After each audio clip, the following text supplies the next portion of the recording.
Vanessa, primeiramente eu queria mostrar um roteador normal. Na hora que você liga, ele automaticamente, não só a luz, as luzes elas ficam piscando alternadamente. Você vê que esse roteador aqui, ele não tem nada conectado, apenas o botão de power, porém existe uma identificação de funcionamento, certo? Vou colocar agora o cabo da rede de internet para você ver que essa luz aqui, a luz One, ela vai começar a piscar também, certo?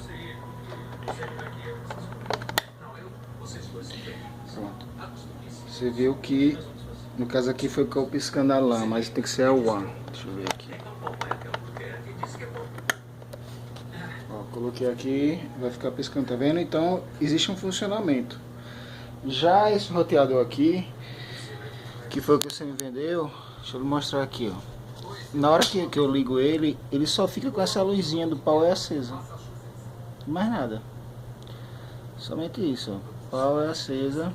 Se eu vou colocar agora o cabo no meu notebook, certo? E aí você vai ver que vai continuar com o mesmo problema. Só um minutinho.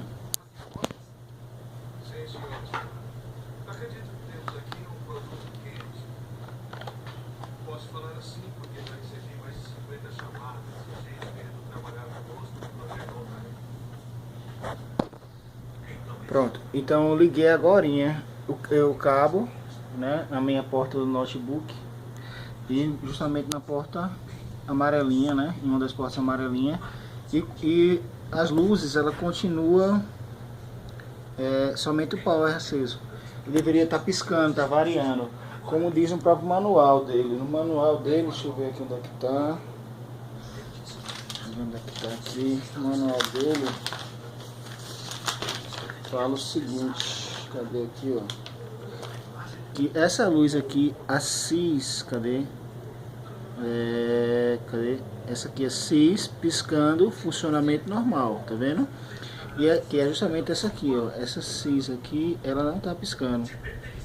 Então não funciona de jeito nenhum, tá ok? É só isso.